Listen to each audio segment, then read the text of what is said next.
We're going to go in the backyard today and take my quarter wave 20 meter carbon fiber gable antenna. I'm going to take my 60-foot lazy sloper and see if these two play well together. Some of you have been asking for this, and today we're going to test it out. I have not yet tested it, and here's the interesting thing. Carbon fiber doesn't really doesn't respond to a multimeter. So you see me often, I'll take my antennas and I'll put them on a multimeter to try to figure out what I'm doing. No go with carbon fiber. This doesn't conduct those signals that your multimeter will use like a piece of metal does. So how do I know if attaching a wire to it is going to work? You don't know until you try. But the original objective of this lazy sloper was to take your 17-foot vertical stainless steel whip and let you turn it into something that is either a 17-foot plus, as many feet as you need to get resonant on a band, and slope it away from this and use your wire winder as the means to get it some length that is 60 feet or less.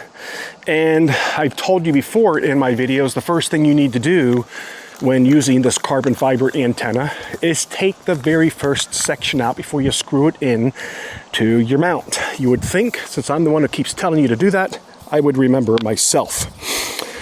So the other thing we're going to try to do, assuming that this actually works, assuming I'm going to get this on the SW meter and I'm happy with it, and yes, the wind is blowing pretty much today, so I'm sorry for the wind noise, but it's finally cooled off here in Tampa Bay, and I'm happy about that. It's the last week of October. We're going to attach it also to a 5-to-1 unun and see if we can turn this into a broadbanded antenna. So not just resonant on a frequency that is lower than 20 by adding a sloping wire, we're going to add a 5-to-1 and become broadbanded. That's really my objective. So adding the lazy sloper for me initially is just about testing whether or not the wire making connection with the approximately 17-foot whip is even going to work, again, because this doesn't conduct like a piece of stainless steel does. So our first test is just to see if clipping the wire on the top of this even works. So let's go back into the shack and check that out. Here we are back in the shack. This is the software that I use for all of my recording when I'm in the shack. And over here, that's my camera that I use outside. That's a 360 cam. And so what we're going to do is we're going to bring my Rig Expert up onto the screen over here and do a continuous sweep. And we're going to record that. We need to connect to this, and then we're going to do continuous. All right, you just saw the line pop up there. Let me go head back to my software, and this is where I can just change what it is that you get to see when I'm making videos. So the red light up here, see it blinking? That's because we're on a continuous sweep. Now I'm going to go outside and we're going to add the wire to this, and you're going to watch and see if this line, my SWR line, changes as I go playing with this thing. That's the next thing up. Let's go do it. All right, first things up, I'm going to go ahead and I'm going to get my wire spread out. Let's speed this up so you don't have to watch all of this. Okay.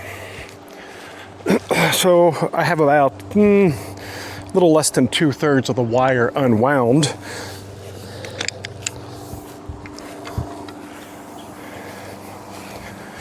What's that? You don't know what I just did back there? Pay attention to next week's video and you will. In the meantime, get over here. Let's take a look at this together and I'll show you what I'm going to do. So here's the top of my carbon fiber whip, and the top of my lazy sloper goes over top of this fantastic, which means I have strain relief. However, this clip was made to go onto a stainless whip, and so it'll just free float here. I don't know. I just think this top cap is polymer, so clipping onto this I don't think is going to get me anywhere. I haven't tested that, and I don't want to test that right now. So what I'm going to do to make up for the fact that this will just slide up and down and not make good contact, as I put another alligator clip on here that actually will bite into this, and then I'm going to clip onto here. And now I know that I have a good connection point with my carbon fiber whip. I still don't know if I have, I don't know, do you call it continuity? I don't think you do. All right, pay attention, look this way. And like I said, make sure you're subscribed to the channel and you get to see this next week. This is a portable pivot mount, and it'll allow you to go up and down. Tilt mount, that's what they call them. No concrete sleeve that's in the ground with a ground spike and some other adapters. All right, so now you're going to be watching the SWR. You would have already seen a change, right? From what it looked like when I had this deployed just as an SS17, a carbon fiber 17, no SS in this. And then as soon as I took it down, right, SWR's doing weird stuff. Right now, everything should be calm and still. Bugs. And now I'm going to go ahead and extend this. And we should be looking for dips at various places. And then we're going to see whether or not we're happy with what it looks like before we put the matching unit on it. All right, let's get the rest of the wire extended here. Oh, you can't see me anymore, can you? All right, we'll worry about editing that out later. Trust me, I'm going to the end here, and I'm going to put this, as a matter of fact, you know what? I have a palm tree here, and I should probably show you me putting this in the palm tree, but I'm not going to. I'll take a picture of it here so you know it did indeed happen. This is fortuitous. But there's a little spiky thing here in my palm tree that let me attach my wire to. Bob, where are you? I'm just around the corner. All right, here I am. Let me show you what I did over there. That was fortuitous. Now, that's got some bend in it. That's a carbon fiber whip. Gable radio, I don't know that they thought that people would try this crazy stuff, so I really don't know what that's going to do. That has a little more bend in it than I would want. I've got a lot of stress on the wire. It's not really sloping like a lazy sloper, so let's get you a look at that. That's not very lazy, so I could get it a little bit more lazy so I'm not putting as much bend on that carbon fiber whip. But you know what? It's my job to stress stuff, so we're going to let this up overnight. We're going to stress it. How about that? So let's get a look over here at where the wire terminates. Yeah, that palm tree. It's just hanging on one of the branches of the palm tree there. So that's where it is. I'll snap a photo of that for you. Well now, isn't that interesting? We're not looking too bad. Where are we? Down here on, well, we're a little bit above 2 to 1 on 10 and 12, 15, we're right at 2. I don't know that we're resonant anywhere. It looks like we're resonant under 20 here. When I say resonant, what is that at? Well, let's just go single here. All right, now I'm at single.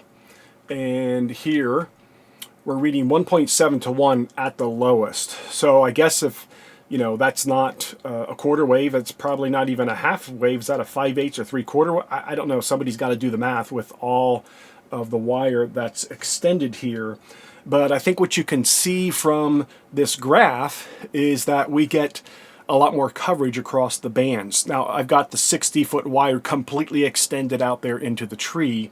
So we've got 60 plus, it's not quite 17 feet. I forget what that whip actually is. It's resonant on 20 meters, but it's not 17 feet long. It's a little shorter, I believe.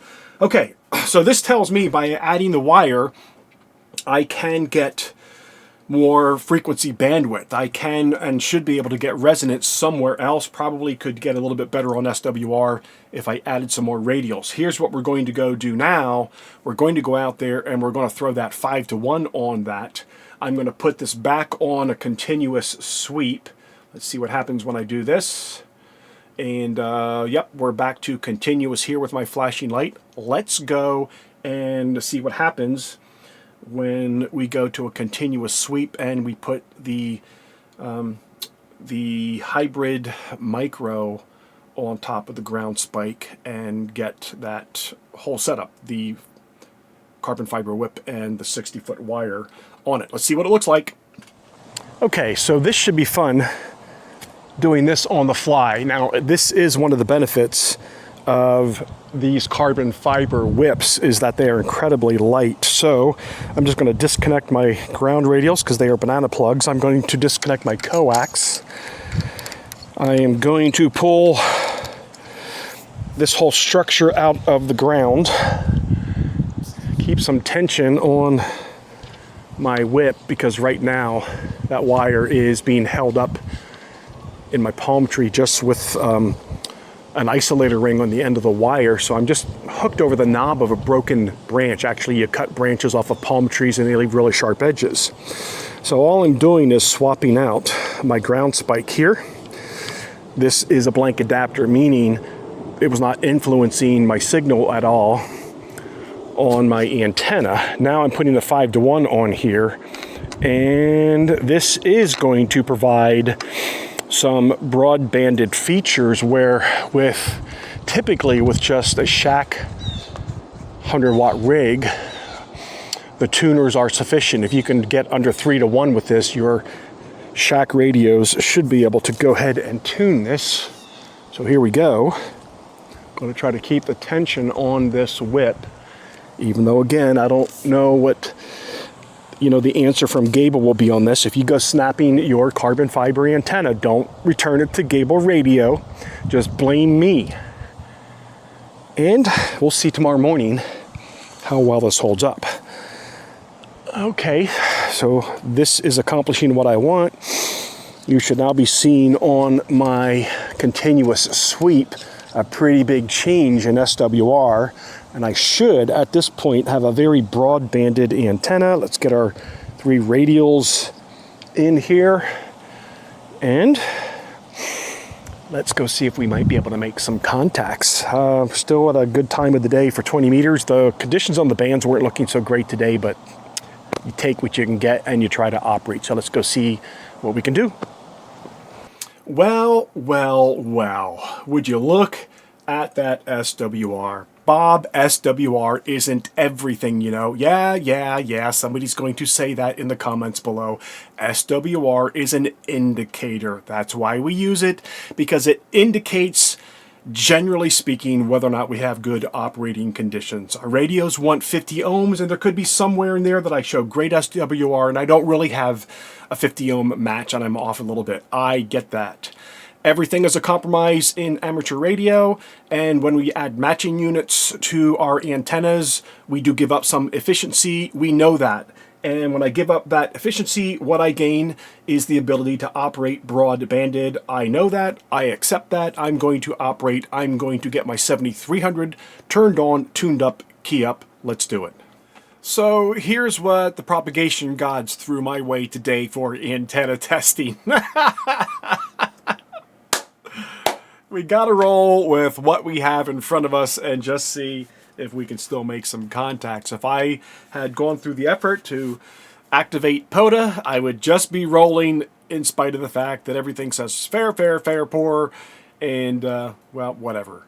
Kilo Delta 4, Bravo, Mike Golf. Bob, down there in Florida. Do you copy Whiskey 1, Papa, Echo, Fox? Over.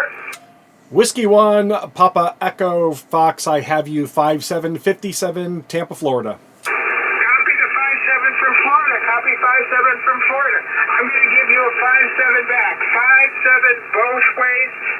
57 both ways. Roger? Roger on the 57 both ways. Appreciate the contact, Paul. Roger. This is Kilo Delta 4, Bravo, Mike Golf. Up for grabs, up for grabs.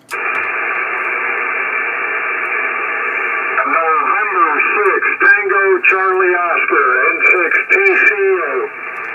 November 6 TCO, Tango Charlie Oscar. This is Kilo Delta 4, Bravo, Mike Golf. I have you 5757, QSL. QSL 57, QSL the 5.7. We'll just do 5.7 both ways, Roger. Roger the 5.7 both ways. Appreciate the contact, friend. When I'm doing my videos, I normally try to give you a really good view of what I'm doing up close. And I noticed as I've been doing my editing here that I stayed far away trying to let you see the entire vertical height of this carbon fiber whip. I wanted you to see everything being done. So I felt like I should probably show you here on the Workbench precisely what I was doing with the two different setups. And here's the first one. If you watch next week's video, you'll see all about this pivot mount for portable operations. Incredibly strong and gives us a whole new way to deploy, especially when you want to take your antenna up and down, or if you have storms frequently that come through and you want to take it down. But it's ground spike, marine adapter, a chameleon adapter, and then I was going into this with my blank adapter. The blank adapter is called blank because it's not influencing the signal at all. It's just taking the signal from your coax, sending it to your radiator, from your radiator back to your coax. So blank, it's not influencing the signal and adapter. And this is what I was using initially when all I did was stretch the wire out full length. And then you saw me change over to a 5-to-1 unun. The 5-to-1 unun is very unique to Chameleon because they've done it in a way that lets you put a vertical on it. And this does influence your signal. It gets you broadbanded. So this is when you saw me swap out and go to the 5-to-1 unun and actually do this on the fly with this completely erected because this is so lightweight. Let's talk now about the lazy sloper and the alligator clip that I had to use to get connection. I won't use the word continuity.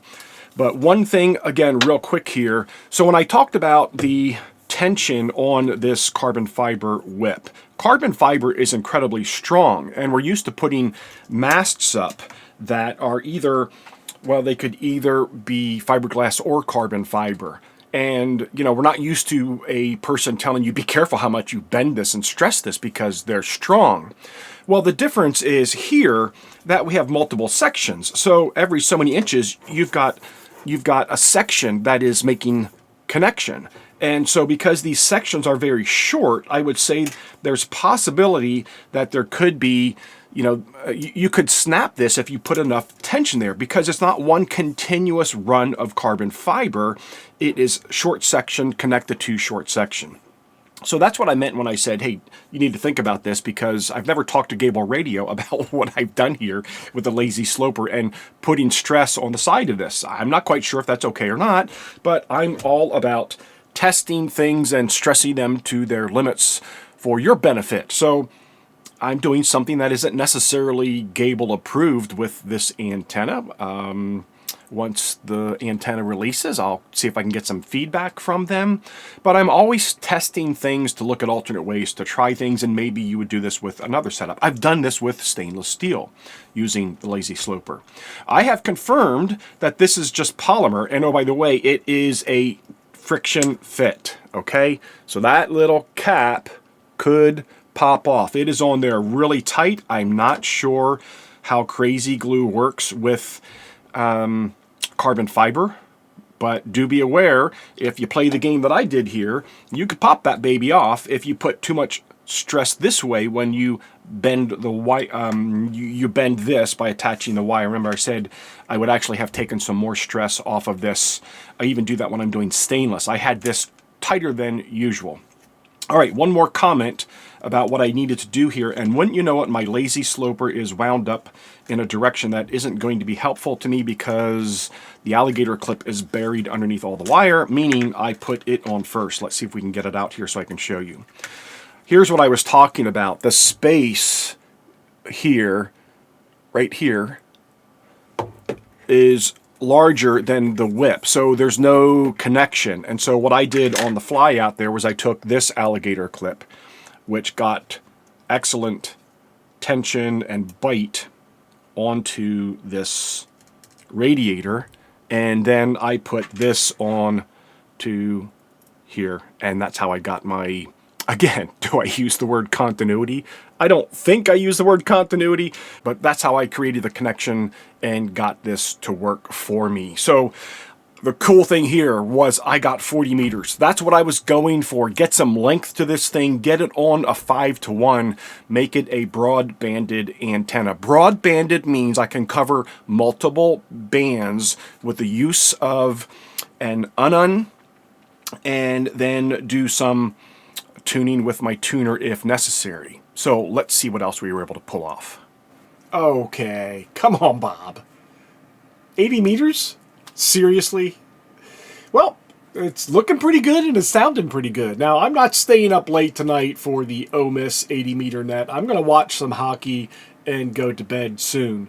But, well, not soon. I don't know. It's way too early. It's 7:35, so a little early. But I'm not staying up till 11 o'clock for the 80 meter net. That's my point. I got to go into work early tomorrow. But let's listen at least to how well this sounds. If I hear anybody calling CQ, of course, I'm going to try to answer. I know I want to. But some of these places are a little odd, like this guy. I'll send him a couple bucks to get a card from somebody, so I might as well spend it. Yeah.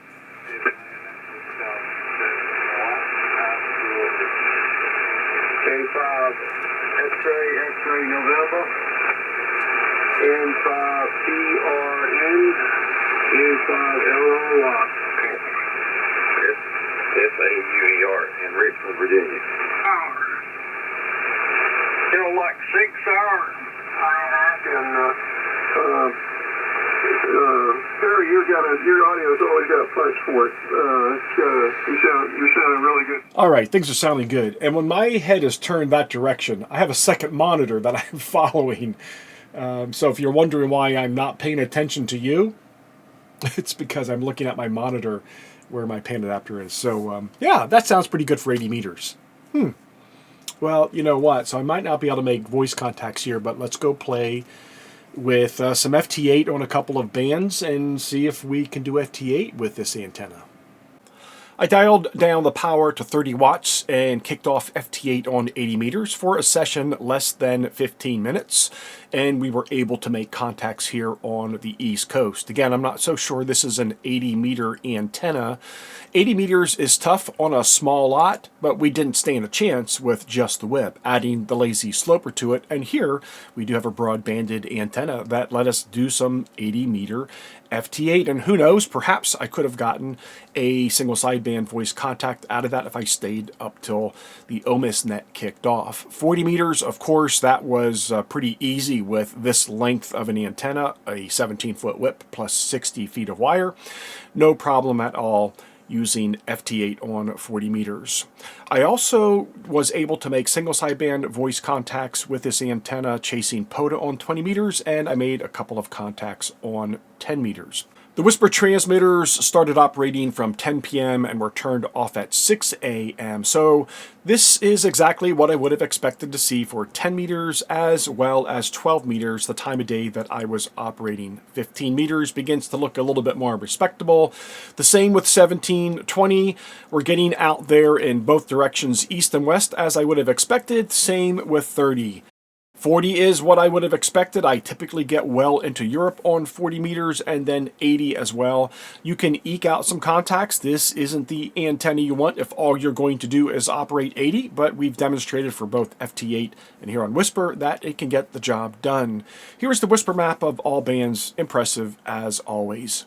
So, who knew that a carbon fiber lazy sloper actually was an antenna setup?